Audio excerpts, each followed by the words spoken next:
Então, agora quem vai falar conosco é o senhor José Cristiano Soster, que foi durante muitos anos o diretor da atenção primária da saúde do estado da Bahia e atualmente ele é assessor técnico do COSEMES, da Bahia. Então, com grande experiência na atenção primária, aí vai nos trazer relatos, né, dos municípios aderentes ao Previne Brasil e também uma orientação sobre como aderir e o que se alcança com essa adesão ao programa Previne Brasil, que foi previamente apresentado pelo Fernando. Muito obrigado pela presença mais uma vez, Cristiano, e não posso deixar de mencionar que o Cristiano é, desde o início do fórum, membro da nossa comissão consultiva. Obrigado, Mark. Obrigado pela oportunidade de estar falando sobre esse tema, que é extremamente importante. Eu vou fazer vou transmitir uma apresentação. Vamos ver se eu consigo aqui. Então, o Previne, ele é um programa do governo federal, ele foi pactuado com os municípios, com todos os municípios do Brasil, e ele busca estabelecer um novo modelo de financiamento e custeio na atenção primária. Então, ele tem uma lógica que ele visa aumentar o acesso, estabelecer o vínculo e também envolver com responsabilização esses profissionais. O financiamento da atenção primária, antes do Previne Brasil, ele tinha um valor que era um PAB fixo, que era um valor per capita, né, e um valor variável com base nos serviços que eram fornecidos para a população.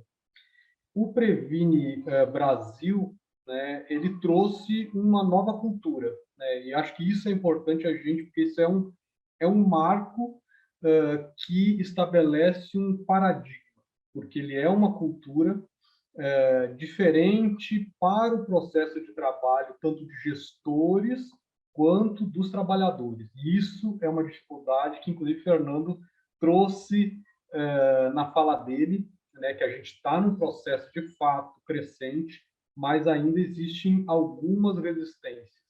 Então, o Previne Brasil ele traz um pagamento que é per capita, mas ele também traz uma captação ponderada, que é o cadastro por pessoa realizada no sistema da atenção básica, um pagamento por desempenho baseado em 7 indicadores que Fernando trouxe, e ações estratégicas que são saúde bucal, consultório na rua, entre vários outros que o Ministério financia e que é pactuado.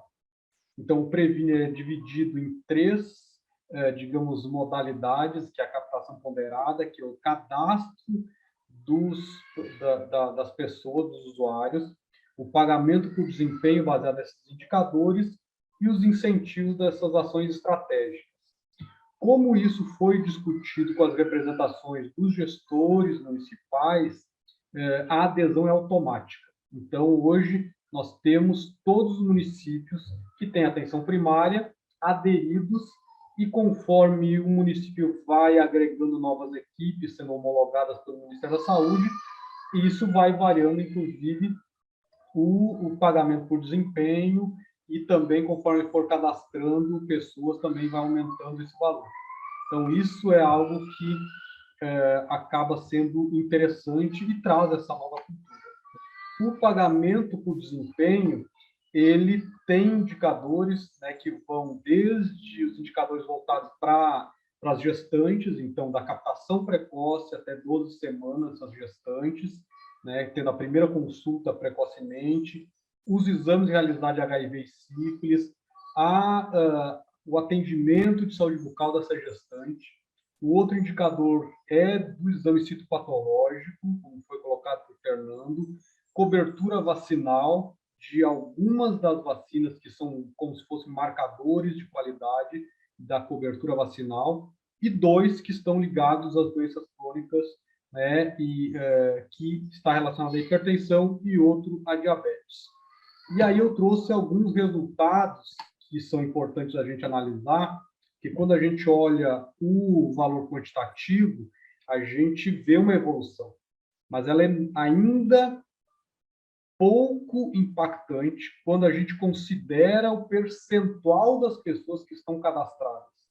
Quando a gente pega as pessoas, quando a gente avalia as pessoas cadastradas, a gente percebe de que é um percentual ainda muito baixo, apesar de estar crescente. A gente tem menos de um quarto das pessoas que estão sendo atendidas em consulta e tendo verificação da sua hipertensão. E aí o Hearts, eu acho que pode ajudar ainda mais a qualificar, considerando não apenas o acesso, mas também estratificando esse risco dessas pessoas para que elas possam ter um acompanhamento mais adequado.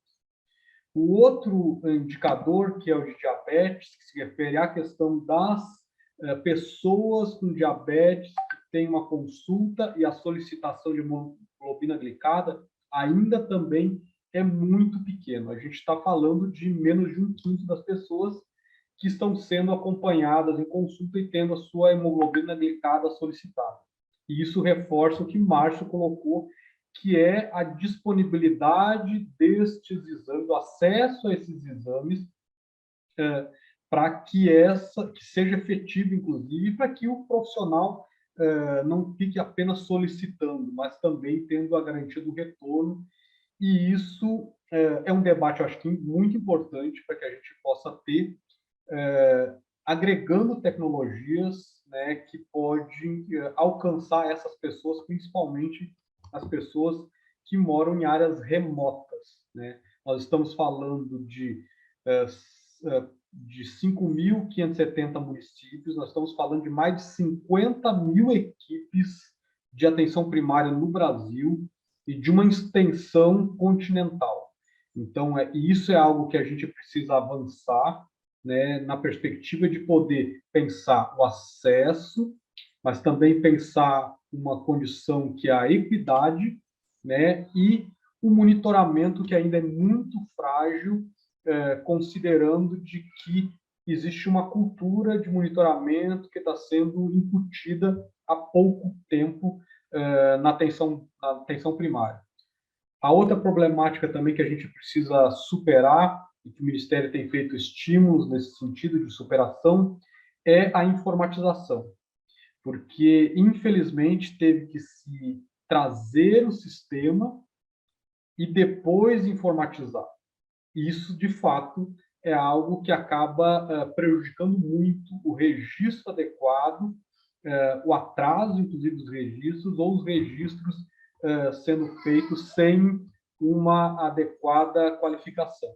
Então, é um debate importante que a gente precisa ter, mas não se deve negar o processo evolutivo, tanto na mudança de cultura, para que se alcance resultados adequados, quanto também uma maior quantitativo de informações que a gente hoje pode ter.